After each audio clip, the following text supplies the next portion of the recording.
journal vous est offert par le FPI, Fonds des promotions de l'industrie, votre partenaire privilégié pour la réussite de vos projets.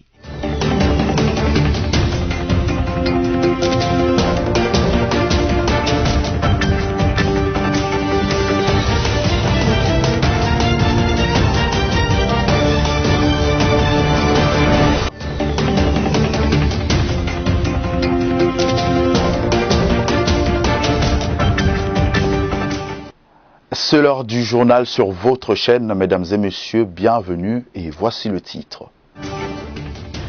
Après son investiture à la tête de l'Union africaine, Félix Tshisekedi Tshilombo a présidé la clôture des travaux du 34e sommet de cette organisation continentale. C'était samedi 6 février à Kindu, province du Maniema, qu'a eu lieu la cérémonie d'intronisation du nouvel évêque de cette contrée, Monseigneur Abeli Muhoya. C'était en présence de Marie-Olive Lembe Kabila. Après sa fermeture, les travaux d'assainissement du grand marché de Kinshasa, dit Zandoya Monene, ont bel et bien débuté. C'est ce qui justifie le déplacement du gouverneur de la ville sur le site en fin de week-end dernier.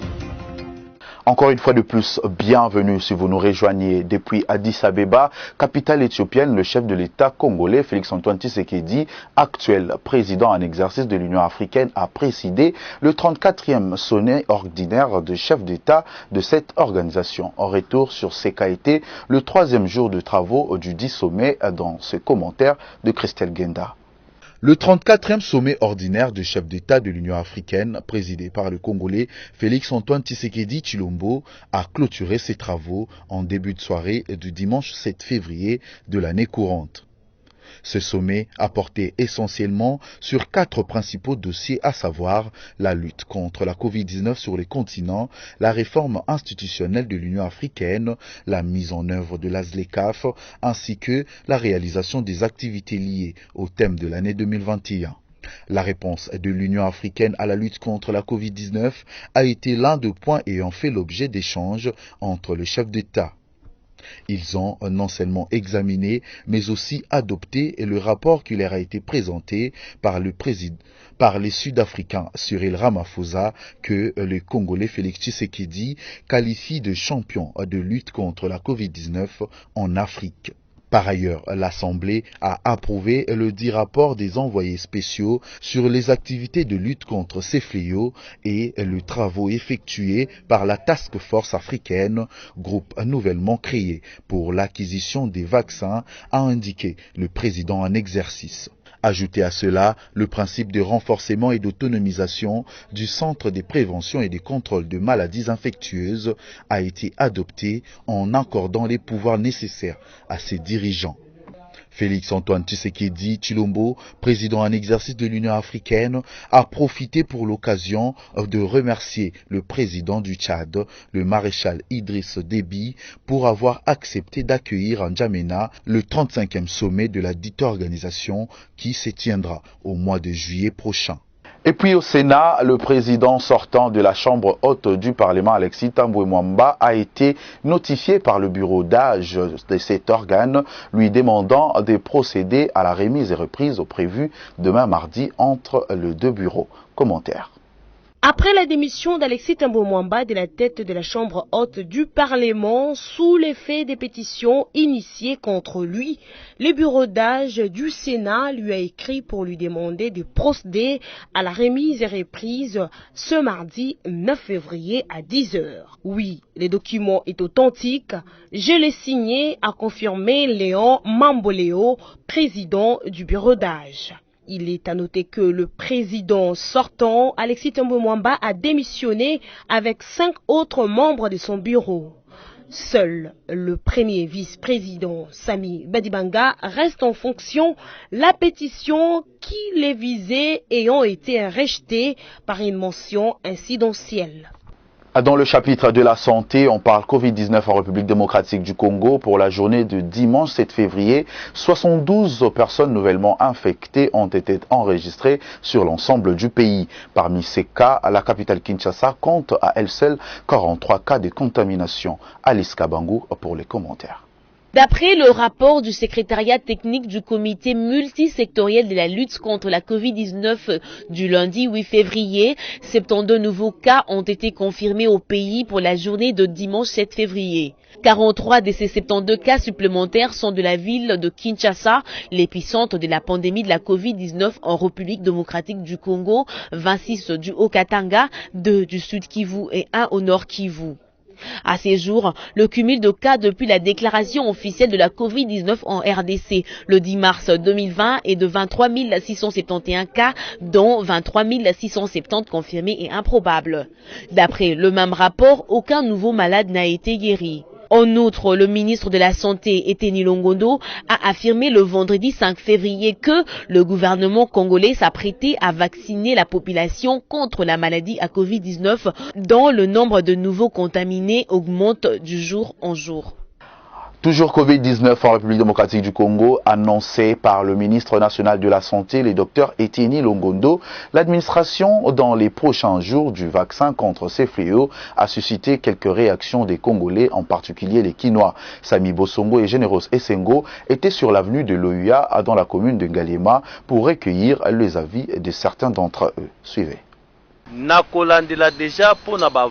En suivant déjà les avantages de la nation congolaise, il y a beaucoup d'avantages qu'on privilégie le médicament fabriqué par les chercheurs congolais.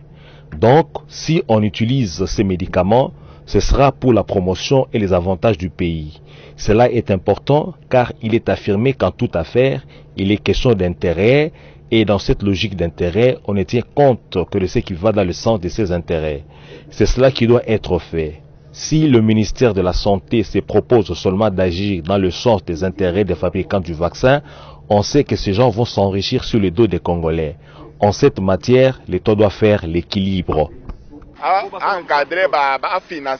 Oui, que l'État finance et encadre les chercheurs, qu'il finance les chercheurs et les pharmaciens qui ont mis au point les médicaments contre le Covid-19, afin qu'ils mettent leurs produits sur le marché à la place du vaccin. Puisque c'est nous, le peuple, qui allons recevoir ces vaccins, en cas de préjudice, c'est nous qui allons mourir. Si nous, peuple, refusons, nous savons que le chef de l'État prête l'oreille au cri du peuple pour faire ce que nous lui demandons. Si nous refusons ces vaccins, même le chef de l'État va nous soutenir. Toujours dans le même chapitre, cette fois-ci on parle résurgence de la maladie à virus Ebola dans le Nord Kivu, plus précisément dans le territoire de Biena à quelques kilomètres de la ville de Butembo. À en croire les premières nouvelles, il s'agit d'une cultivatrice épouse d'un survivant de la dite épidémie. Suivez. Déjà confrontée à la pandémie de la Covid-19, la République démocratique du Congo doit désormais faire face au retour du virus Ebola. Tout est parti d'une femme qui s'était présentée dans un centre de santé de Biena à Butembo avec des symptômes rappelant ceux de la maladie à virus Ebola. La dame était une cultivatrice dont le mari avait survécu à la maladie, précise le ministre de la Santé sur la télévision nationale dimanche 7 février. Ce nouveau cas a été enregistré après l'annonce le 18 novembre 2020 de la fin officielle de la 11e épidémie de la maladie à virus Ebola dans la province de l'Équateur. Restons au Nord Kivu, en territoire de Beni, secteur de Rwenzori, où dans la soirée du dimanche 7 février, 5 personnes ont perdu la vie suite à une attaque des ADF, Allied Democratic Force. Les détails avec Sofia Zaorati. Encore de massacres à Beni dans les secteurs de Rwenzori où de rebelles ADF ont fait leur entrée dans la soirée du dimanche 7 février 2021. Ils ont ôté la vie à 5 personnes, dont 2 femmes et 3 hommes, pendant que d'autres habitants restent introuvables. On compte déjà 5 morts, dont 2 femmes et 3 hommes, c'est lundi matin. C'est encore provisoire car d'autres civils ne sont pas encore revenus du lieu où ils ont fui, notamment à Kiliavouéréré. On ne sait pas s'ils ne sont pas tombés dans le main des assaillants, a déclaré le président de la société des Alungupa. Rappelons qu'en l'espace de 4 jours, de rebelles ADF ont lancé 3 attaques dans le même secteur, causant une vingtaine de morts. Toujours dans la partie est de la RDC, nous sommes cette fois-ci dans la province du Maniema, alors que récemment réhabilité à son poste par le ministre national de l'Intérieur, le gouverneur Ogi Moussafiri est de nouveau visé par une motion de défiance des députés provinciaux. Commentaire. Joie éphémère pour le gouverneur de la province de Maniema, Ogi Moussafiri, réhabilité le 5 février par la Cour constitutionnelle qui se trouve de nouveau sur une chaise éjectable. Contrairement à la Haute Cour qui avait jugé recevable et fondé les recours de Moussafiri, ce dernier est visé par une nouvelle motion de défiance initiée par 11 députés provinciaux. Il est reproché de la mauvaise gestion, du tribalisme et du détournement des 6 millions de dollars américains. Ici est de noter que pour la Cour constitutionnelle, la résolution du 11 novembre 2020 de l'Assemblée provinciale est nulle et de nul effet. La population sur place dénonce un acharnement contre le gouverneur. Autre chose à présent, c'était samedi 6 février à Kindu, province du Maniema, qu'a eu lieu la cérémonie d'intronisation du nouvel évêque de cette contrée, Monseigneur Abeli Mouroya. Plusieurs personnalités ont pris part à cette manifestation, notamment l'ancienne première dame de la RDC, Marie-Olive Lembe Kabila. S'il te plaît de bénir et de sanctifier cette nuit si présente. Cérémonie haute en couleur ce samedi 6 février 2021 que celle de l'ordination épiscopale de Monseigneur François Abeli Mouroya. Parmi la multitude d'invités de marque la très distinguée Marie-Olive Lembe Kabila, invitée d'honneur à cette manifestation. L'Église catholique connaît non seulement sa foi en Dieu, son attachement à la religion chrétienne, mais aussi ses multiples œuvres sociales en faveur de l'Église et des populations vulnérables.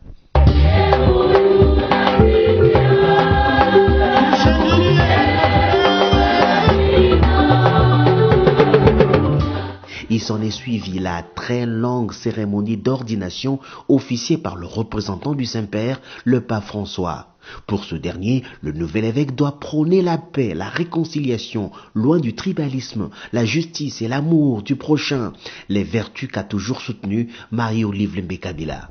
Les œuvres que notre maman, notre sœur vient de réaliser dans la province sont nombreuses.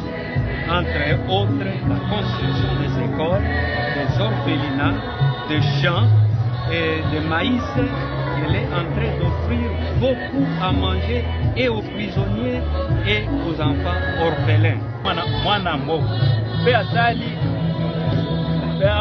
biloko ndenge na ndenge atongi ba ekole tango mosusu asali sibao bazalaki na ba accident asali biloko ndenge na ndenge sikawa atonga tenterena moko monene awana nakini azaka ndenge azala puisque tango interna izwaki moto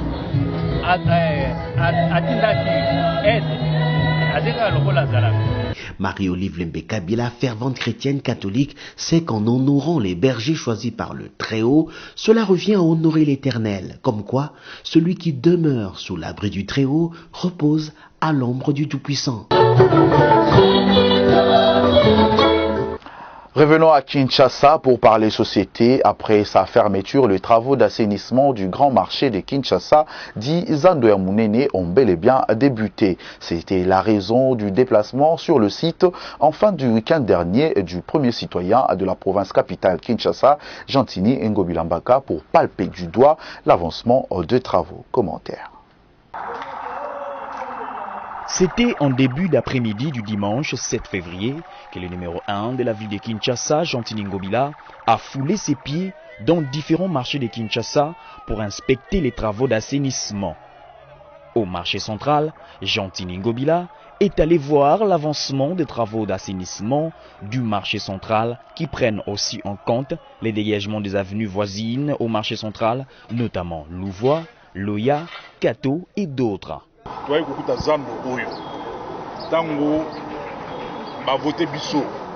Lorsqu'on nous a voté au mois d'avril 2019, nous n'avions pas trouvé de toilettes publiques.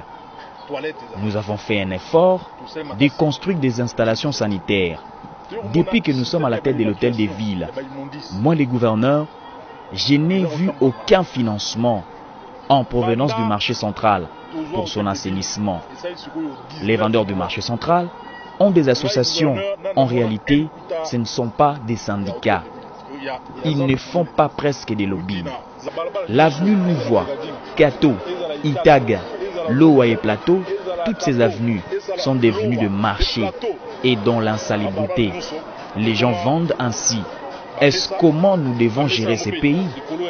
Raison pour laquelle nous avons pris la décision de fermer ces marchés pour sa réhabilitation et l'assainir pour que ça soit plus beau qu'avant.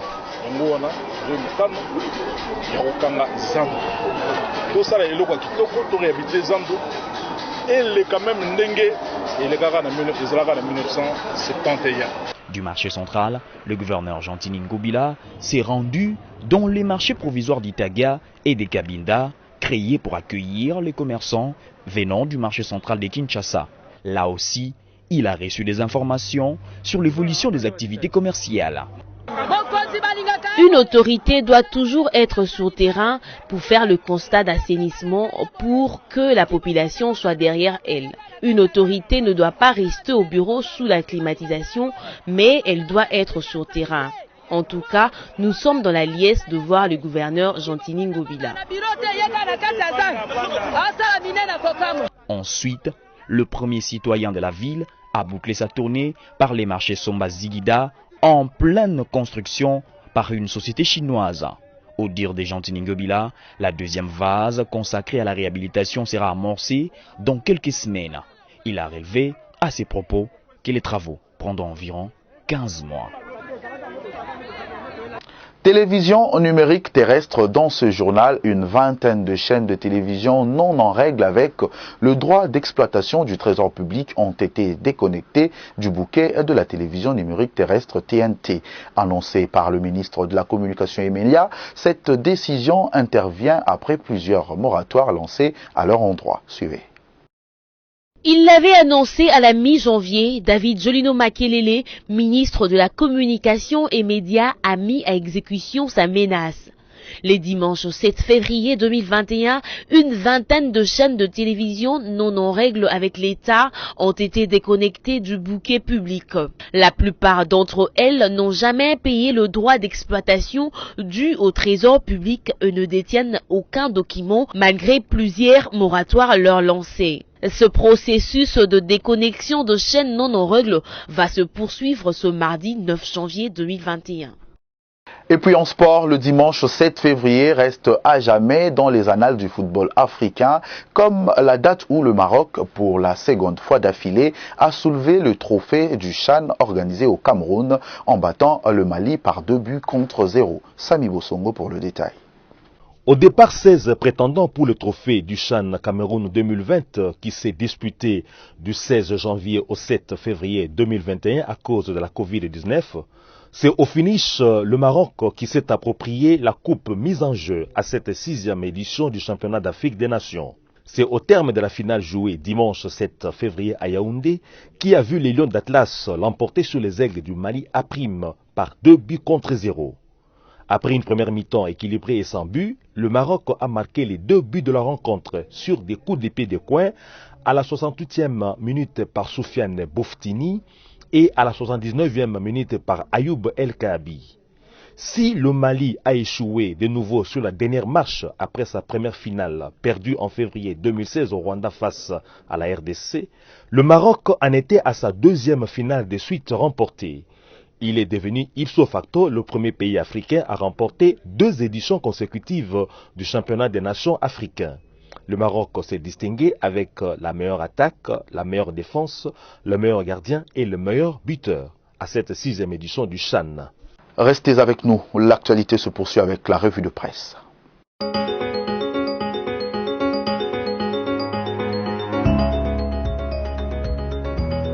Mesdames, Messieurs, bienvenue à la revue de presse de ce jour que nous ouvrons avec ce titre de l'agence congolaise de presse. Le ministre des Actions humanitaires en mission d'évaluation au Kassai oriental, Steve Mbikai Mabuluki, ministre des Actions humanitaires, séjourne depuis vendredi à Mbujimayi, chef-lieu de la province du Kassai oriental, pour une mission d'évaluation de la situation humanitaire de cette partie de la République démocratique du Congo en vue d'une assistance aux sinistrés de dernières pluies diluviennes qui se sont abattus dans cette ville et ceux du territoire de Katanda, victimes de l'intolérance ethnique et de conflits communautaires.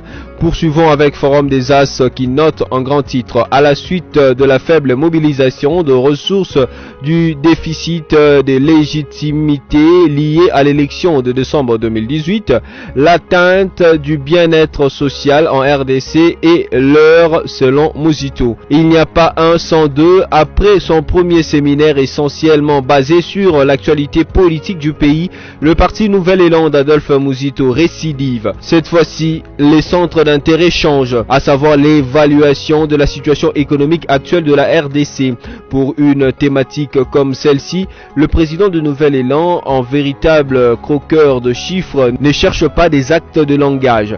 Les ressources propres mobilisées, estimées à plus ou moins 3 milliards de dollars américains en 2019 et 2020 par Félix Tshisekedi, sont en dessus de tout taux de croissance de la pression fiscale qui s'est fixée. Les ressources qu'il a mobilisées ne pouvaient pas lui permettre de financer le développement du pays, a expliqué Adolphe Muzito au cours de ce deuxième séminaire de mise à niveau politique et d'immersion idéologique organisé du 30 janvier au 6 février courant au siège du parti à l'intention des cadres nouvellement nommés.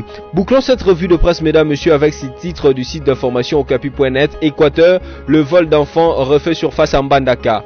Le vol des enfants prend à nouveau de l'ampleur dans la ville de Mbandaka, dans la province de l'Équateur. Le dernier cas en date est celui d'un garçon âgé à peine d'1 mois et demi, volé dimanche 7 février dans la matinée. Il est né d'un couple de peuples autochtones pygmées habitant le quartier Plateau.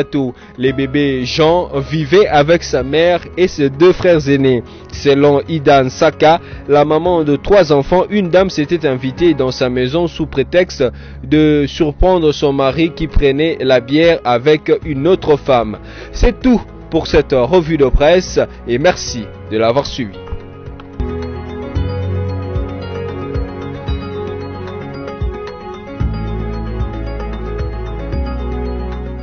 On prend en présent les principaux titres de ce journal. Après son investiture à la tête de l'Union africaine, Félix Tshisekedi Tshilombo a présidé la clôture des travaux du 34e sommet de cette organisation continentale. C'était samedi 6 février à Kindu, province du Maniema, qu'a eu lieu la cérémonie d'intronisation du nouvel évêque de cette contrée, Monseigneur Abeli Muroya. C'était en présence de Marie-Olive Lembe Kabila.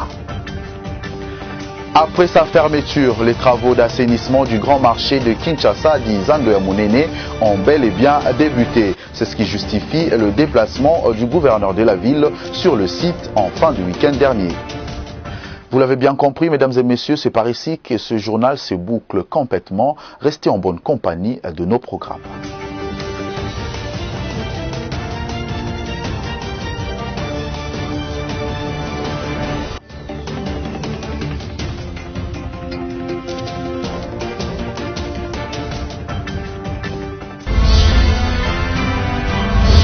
Ce journal vous a été offert par le FPI, Fonds des promotions de l'industrie, votre partenaire privilégié pour la réussite de vos projets.